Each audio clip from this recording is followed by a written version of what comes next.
Hello दोस्तों, आपने बहुत सुना होगा म्यूचुअल फंड सही है, म्यूचुअल फंड सही है। आज जानते हैं म्यूचुअल फंड कितना सही है और आपके लिए कितना सही है। तो जानते हैं म्यूचुअल फंड्स क्या हैं। म्यूचुअल फंड इन्वेस्टमेंट करने का एक ऐसा तरीका है जिसमें फंड हाउस हम जैसे ढेरों इन्वेस्टर्स का पैसा इकट्ठा करके अलग-अलग एसेट क्लासेस के अंदर इन्वेस्ट करता है। जैसे कि कंपनी के शेयर्स में, कॉर्पोरेट बॉन्ड्स में, गवर्नमेंट बॉन्ड्स में। तो म्यूचुअल फंड हाउस जो है वो हम जैसे इन्वेस्टर से पैसा इकट्ठा करता है। सपोज म्यूचुअल फंड हाउस ने 10 करोड़ का कलेक्शन किया, जो हम जैसे लोगों ने थोड़ा-थोड़ा इन्वेस्ट किया।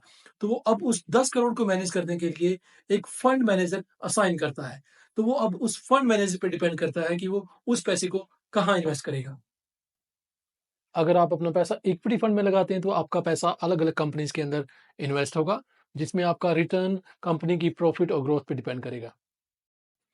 अगर आप अपना पैसा बॉन्ड स्कीम्स में इन्वेस्ट करते हैं तो आपका पैसा गवर्नमेंट और बड़ी-बड़ी कंपनीज़ को एज़ अ डेट प्रोवाइड करवाया जाता है।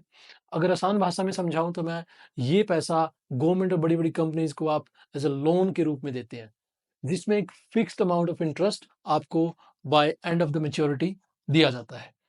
गवर्नमेंट बॉन्ड्स की बात करूँ तो मैं इसमें रिस्क बिल्कुल ऑलमोस्ट ज़ीरो के बराबर होता है। तो ये सब सुन के आपके मन में एक सवाल आ रहा होगा कि मेरा पैसा तो नहीं डूब जाएगा? अगर बात करें लॉन्ग टर्म इन्वेस्टमेंट की या आप अपनी इन्वेस्टमेंट को 5 से 10 साल के लिए देख रहे हैं, तो अगर देखा जाए तो ओवरऑल मार्केट पिछले 10 से 15 साल में ऊपर ही गया है। तो लॉन्ग टर्म के हिसाब से आपका पैसा बनना स्टॉक मार्केट या म्यूचुअल फंड्स के अंदर निश्चित है। अगर बात करें म्यूचुअल फंड्स के रिटर्न्स की, म्यूचुअल फंड्स आपको 12 टू 15% रिटर्न्स दे सकता है और अगर आप अच्छा फंड सेलेक्ट कर पाते हैं तो 20% तक भी रिटर्न दे पाता है। जो कि आपके एफडीज़ और गोल्ड जैसी इन्वेस्टमेंट से बहुत ज़्यादा है। एफडीज़ यूजुअली आपको 5 से 6% रिटर्न दे पाता है और गोल्ड आपको 11 से 12% रिटर्न दे पाता है। अगर आपने 2001 के अंदर 1 लाख रुपया अपना एफडी के अंदर इन्वेस्ट किया होता, तो 20 साल बाद उसकी कीमत साढ़े 5 लाख होती।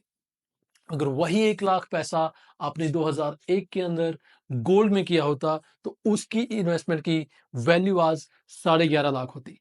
बट अगर आपने 1 लाख रुपया उस टाइम इक्विटी के अंदर इक्विटी के अंदर अगर इन्वेस्ट किया होता, तो साढ़े 21 से 22 लाख उसकी वैल्यू होती। आज की वीडियो में म्यूचुअल फंड्स के बारे में इतना ही। बहुत कुछ है म्यूचुअल फंड्स के बारे में बात करने को, बट अगर आपकी कोई भी क्वेरी है तो कमेंट सेक्शन में आप डाल सकते हैं एंड मैं कोशिश करूंगा विद इन नेक्स्ट 24 आवर्स हम आपको उसका रिवर्ट दें। Thank you so much. Have a good day.